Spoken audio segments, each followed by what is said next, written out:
Hi, I'm Jeff Farnwell, Director of the MBA program at Rockford University. About 18 months ago, the Rockford Chamber of Commerce set out to make networking easier in Rockford by identifying area people you should know in business. Currently, 41 people have been recognized and celebrated as one of these people. This series of talks, held at Rockford University, was designed to provide a vehicle for the public to hear from and learn about each of the people you should know. I hope you enjoy this talk. I always hate to interrupt because everybody's talking so I'm sorry for interrupting, but welcome, please. And if you would all turn off your cell phones if you haven't done that yet, or silence them. I have the pleasure today of introducing Patrick O'Keefe, who was born and raised in Rockford. He graduated from Rockford West High and Northern Illinois University and has lived here most of his life. Patrick continued executive education in business and marketing here at Rockford University and at University of Wisconsin-Madison. He did work over 25 years at Eclipse here in Rockford in various areas of the company. In 2014, not only was he one of the 20 people you should know, he took the position of leading communications for Transform Rockford. Transform Rockford is a not-for-profit organization with the mission to facilitate the creation and implementation of a strategic plan by the community for the purposes of dramatically improving the social and economic well-being of the community and its residents. Patrick is an active community volunteer and promoter of the Rockford region. He has a variety of past decades, Rockford, World Council of Northern Illinois, YMCA Rowing Club, Rockford Coronado Concert Association, the Rockford Area Convention and Visitors Bureau. He currently serves on the boards of the Rockford Art Museum, Friends of the Coronado Foundation, Rockford Museum Park, and Rockford Memorial Hospital Foundation. Hi, welcome. Patrick's talk today is entitled, Why Engaging Your Community Matters. Thank you. Let's tell you before I forget, this is for you. Thank you so much for coming. Thank you so much. You're very welcome. Thank you all for joining us today. Hi, Harlan. How are you? Thank you for the gift. That's okay. Well, we're glad to see you. Thanks for that nice introduction, Michelle. It's always complicated when you hear your bio and you always think, oh, well, okay, that's good. And we know a lot of other people really are involved in the community, and that's what makes our community great, I think. As Michelle mentioned, I'm a Rockford native. I'm really a Rockford cheerleader. I like Rockford a ton. It's been my pleasure to get involved with Transform Rockford. When I retired from Eclipse, I volunteered almost full-time at Transform Rockford for about 9 months, and then about 10 months ago became a staff member. Sort of my insertion into Transform Rockford was just the continuation of my engagement in our community. A lot of what I've done over the years has been allowed to me by support of family and friends and employers. And I know a lot of you that I see here today are supported by your employers so you can get engaged and involved in the community. And I know sometimes that's key. A lot of folks can't become engaged in their community because of the types of work they do or their travel schedules or an employer that's not so friendly to you being away and taking time to help support the community. So I think it's wonderful. As Michelle said, I worked for 25 years at a locally owned company called Eclipse. The business was in the same family for about 110 years. It was sold after I left, and oddly enough, 2 days ago the company was already sold again. It was sold 10 months ago, and it was the parent company sold the company again just a couple days ago. That's one of the things we see on the landscape that changes with volunteerism and being engaged in your community when those businesses sometimes are no longer housed here. I've worked to help raise money for a lot of different organizations, and the dynamic changes when companies move. So I had the pleasure of working at Eclipse for 25 years. The company and the family that owned it were very supportive of the community, the Perks family, and were very engaged and very supportive of anything that any of their team members wanted to do to get involved in the community. So the subject of my discussion today is why engaging the community matters. And I think of it in two terms, as the individual being involved in the community and we traditionally, I think most of us that have been volunteers get involved based on something that we have a passion for or something that we're interested in. And that's sort of a pathway to get involved, whether it's with your church or a social organization or a sport that you're interested in or a particular social services organization. So I think that's a great way for people to have an entry path. I sort of covered a little bit last year in the article that I was featured in the magazine for the 20 People You Should Know. And I talked about volunteerism really being inherent as a child. It was a very big part of my family, being involved and engaged in the community. So very early on, my parents set a high example of not where you'd volunteer or get involved to give your time, talent, or treasure, but how many places or what you're interested. So a couple of the organizations I'll talk about that I've been involved in for years, and one being the Rockford Art Museum. I started volunteering there as probably a 8 or 9-year-old kid at Greenwich Village Art Fair. My mother was involved with that effort, and I probably made popcorns or worked the puppet show booth, for years, and that was sort of an initial. So it's been my pleasure over the years then, and had become pretty highly involved in the art museum and knew a lot of friends there and became a board member a number of years ago. I use it as an example. I think that we have so many awesome organizations on the landscape of our community, arts and culture. I've worked on a lot of those as well as social services. And I think it really is an opportunity for people to get engaged.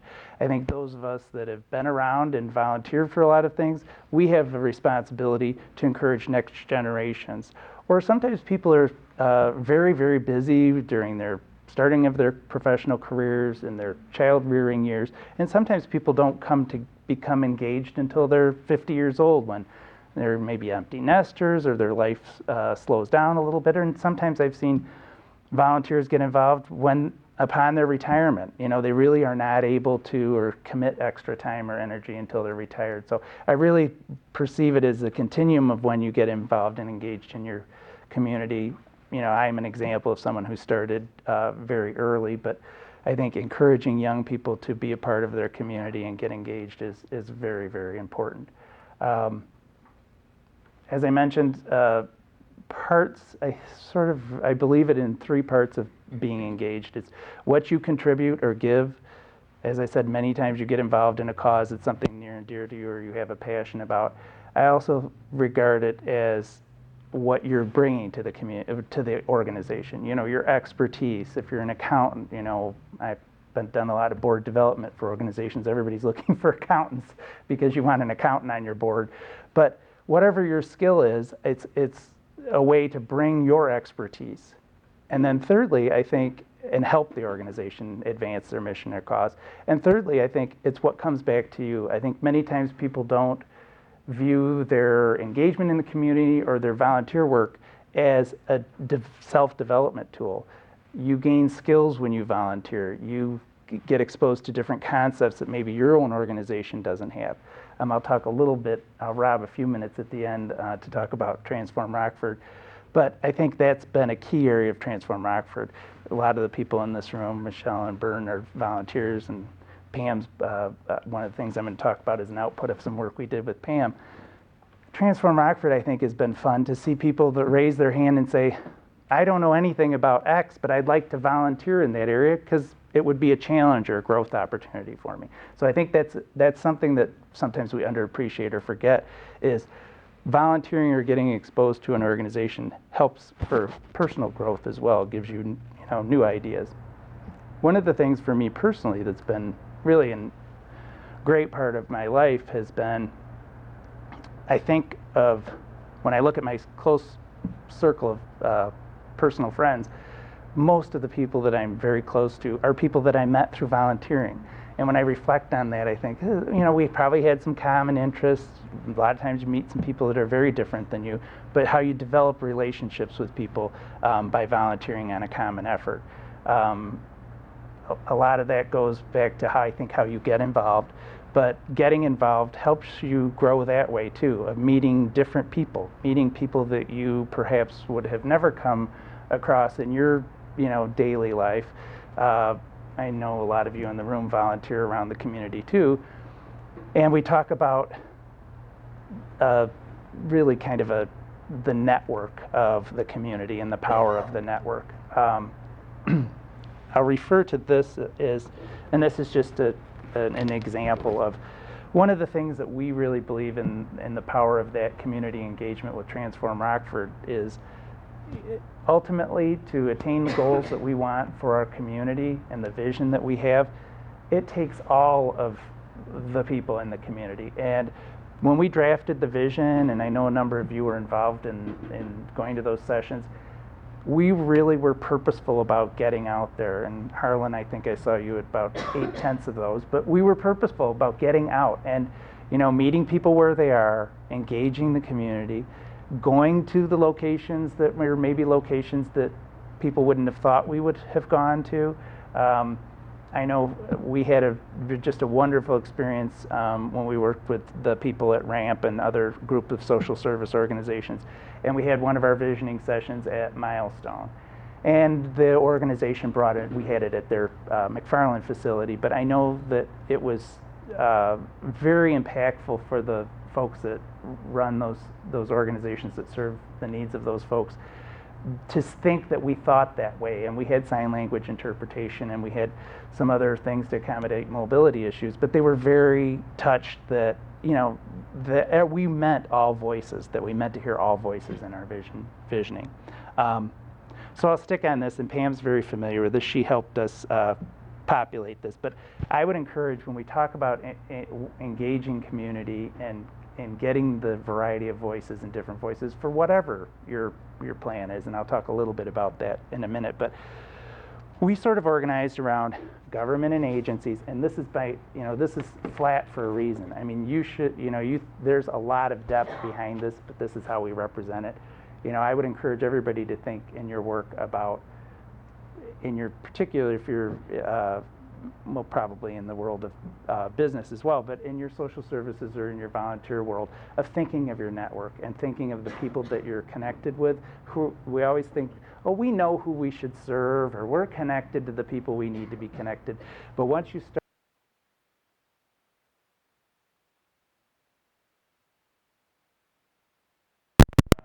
we had a great experience. So I'll talk about a couple examples. Government and agencies, we talk about a lot of areas that are connected to your business, and then nonprofit, which we have a lot of awesome ones in our community, and then faith.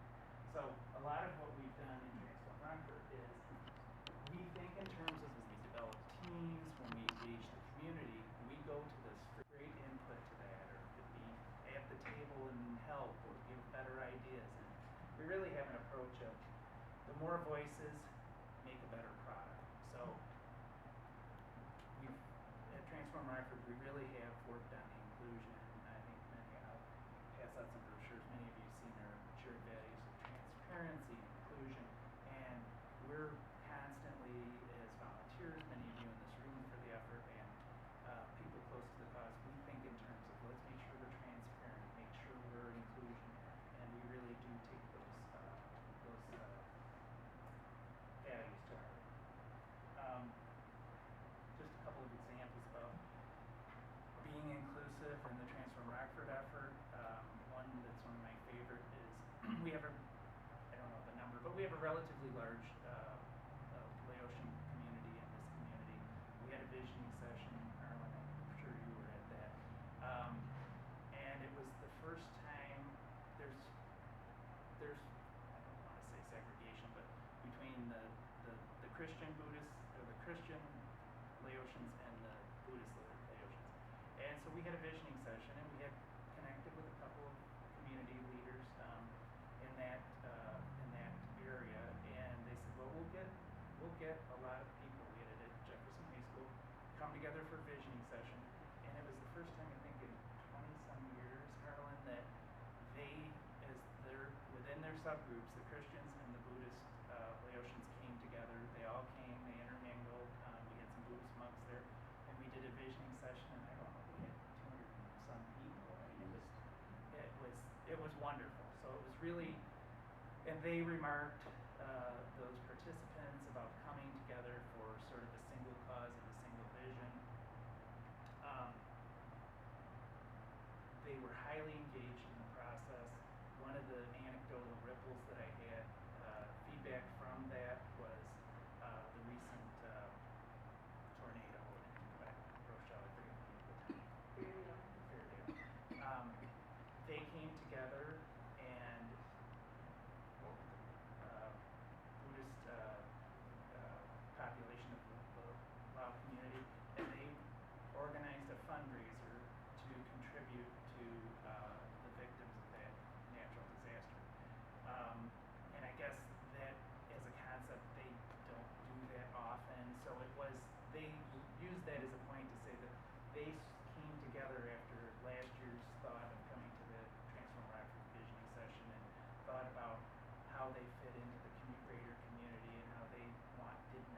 want it to be more integrated, they want it to be more connected, and at a small fundraiser, I believe it was maybe a bake sale or something of that nature, and made a donation to the victims of Fairdale. So those are sort of the small ripples that we see that we hope come out of Transform Rockford. It is in many ways a culture change. We need to engage people, have them, inspired to go towards a common vision. Many of the other things that came out of the visioning session about engaging our community that was a little bit surprising for me personally was the fact that 52 visioning sessions plus some online opportunities, and we had a couple telethons. Much of it was common in what people want. They want their kids to be safe when they go out the front door. They want a good education for their children. They want opportunities for their family. They want to, live in a place that's got recreational opportunities and is a pleasant place to live, and a place that feels like it has a culture of inspiring people to, lead fulfilling lives. And it was great to see that, when we went to Orton Keys, and we had one at Rockford Country Club for sort of the business community. There were very common things. So we distilled all that input into that vision for becoming a top 25 community by 2025, and then those impact statements. And I don't want to say it was easy, but there was a lot of commonality, what people want. People, all of our community want the same things for themselves and their families. So that was an inspiring thing. There's a lot out there that we processed to get there, but it was really interesting to hear some of the comments were very similar for what people wanted for the future. Some of what we talk about is building that social capital, getting people together for a greater outcome, getting people involved to work. In our case, our effort is the vision of Transform Rockford. I'll do a little disclosure there. Transform Rockford is meant to facilitate. That's the operative word. A lot of the implementation will not be done by us. Our teams that are putting together the strategies, we will use the resources that exist or that we need to create in our community. We're just a facilitator. Get the community on a pathway to a vision that we haven't really had anybody say, gee, that's not a vision that I'd like to be a part of, or a preferred future that I'd like to be a part of. So we have broad support of it. And part of what we want to do with it is go there using our shared values.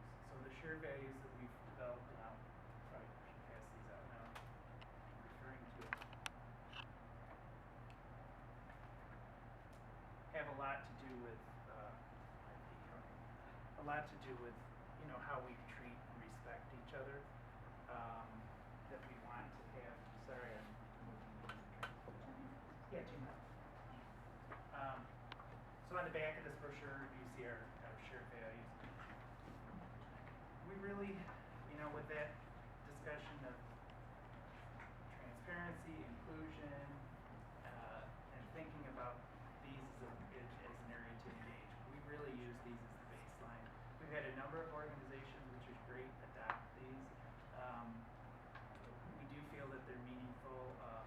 Some people say, sure, that's motherhood and apple pie, and of course we should all think that way and treat each other that way. But we still see examples on our landscape of our community where things aren't handled this way. We've had some recent things in the media and some concerns about redevelopment of our subsidized housing stock. We feel it as an effort to continue to educate people of, let's talk about issues, not people. Let's use our shared values as a grounding area. There's a lot of, we need community to be involved, but we also need to be able to understand and respect all of the members of our community and see how they fit. And I personally think back to those visioning sessions where, all the various types of people we talk to, they do want, as I said, their child to feel safe when they walk out the door. They want opportunities. They want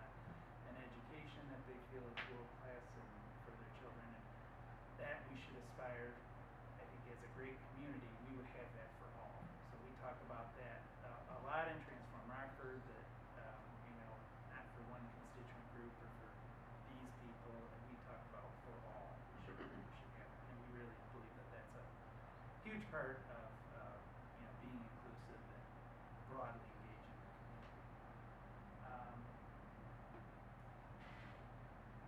I'll talk just briefly about Transform Rockford. As I mentioned, inside are the impact statements. So those are really the areas that came out of the visioning sessions that are where we need to go. We've had some feedback that people don't see what's in there. Sort of one of my favorite ones is the short, crisp safety. All people are safe and feel safe regardless of address, and that we really felt boiled down. It shouldn't be. We should all feel that way and be safe regardless of where we are. We should aspire to do that as a community.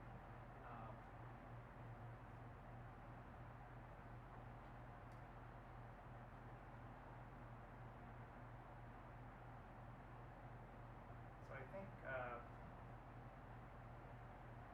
just before we go to questions, I'll sort of wrap up that getting involved, engaging, the two-way, getting involved and engaging your community as an individual is important. Some people find a way to do that as a family, and I think that's a great way to get young people engaged, as well as engaging others. Reach out, get connected. I think it's a great, Harlan's an awesome example of, it's fun to just turn up to some neighborhood association meeting that's not your neighborhood. You may learn something that they're doing or some issue or solution they have that you could use in your neighborhood, or go to a